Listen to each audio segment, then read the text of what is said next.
بسم اللہ الرحمن الرحیم والصلاة والسلام علی رسول اللہ وعلی آلہ وصحبہ اجمعین۔ معزز ناظرین و سامعین کرام، السلام علیکم ورحمۃ اللہ وبرکاتہ۔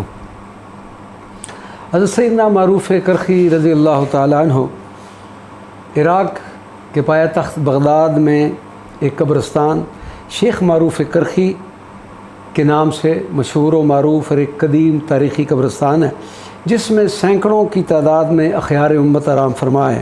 حضرت سیدنا معروف کرخی کا مدار مبارک بھی اسی قبرستان میں ہے، جو مرجع خلائق ہے اور استجابت دعا کے لیے مشہور ہے۔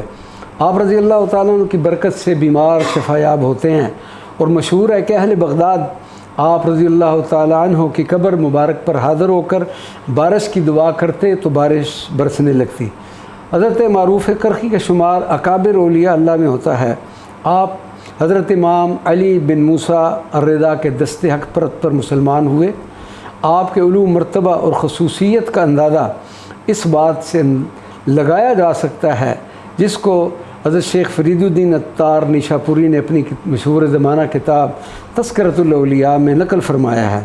حضرت شیخ شریف سقطی فرماتی ہیں کہ ایک دن میرے مرشد کریم نے مجھ سے فرمایا کہ جب تم اللہ تعالیٰ سے کوئی حاجت طلب کیا کرو تو کہا کرو یا رب بحق کے معروف کرخی میری حاجت کو پورا فرما دے، اسی وقت تیری حاجت پوری ہو جایا کرے گی۔ یہ عظیم ولی کامل حضرت سیدنا معروف کرخی اپنے مرشد کریم حضرت امام علی رضا کی خدمت میں رہا کرتے۔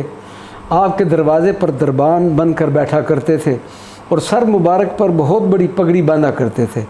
لوگ حضرت امام علی رضا کی بارگاہ اقدس میں اپنی حاجات اور دعا کے لیے آتے اور آپ سے ملاقات کرنے کی اجازت طلب کرتے، لیکن حضرت معروف کرخی خود ہی فرما دیتے کہ آپ کو اندر جانے کی ضرورت نہیں، گھر واپس چلے جاؤ، اور سجدے میں سر رکھ کر بارگاہ رب العزت میں عرض کرنا کہ یا اللہ تجھے معروف کرخی کے سر کا واسطہ ہے، میری حاجت پوری کر دے۔ لوگ یہ عمل کیا کرتے تو ان کی حاجات پوری ہو جایا کرتی۔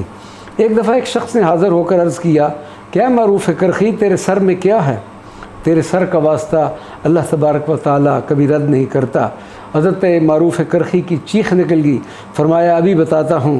جب اپنی پگڑی کھولی تو پگڑی کے اندر حضرت امام علی رضا کے نالین مبارک تھے۔ فرمایا یہ وہ نالین مبارک ہیں جو میرے سر پر رہتے ہیں، اور میرے سر کا واسطہ بھی اللہ تبارک و تعالیٰ رد نہیں کرتا۔ سیدنا معروف کرخی رضی اللہ تعالیٰ عنہ نے 200 ہجری میں وصال فرمایا۔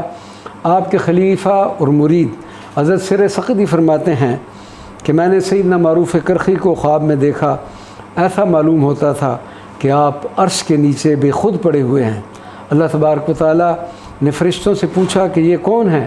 فرشتے عرض کرتے ہیں کہ اے رب کریم تو بہتر جانتا ہے، جس پر اللہ تبارک و تعالیٰ نے فرمایا کہ یہ معروف کرخی ہے جو میری محبت کے نشہ میں چور ہے، اب میری ملاقات کے بغیر ہوش میں نہیں آئے گا۔ اللہ تبارک و تعالیٰ ہمیں سیدنا معروف کرخی کے فیض سے مستیاب فرمائے۔ وما علینا الا البلاغ المبین۔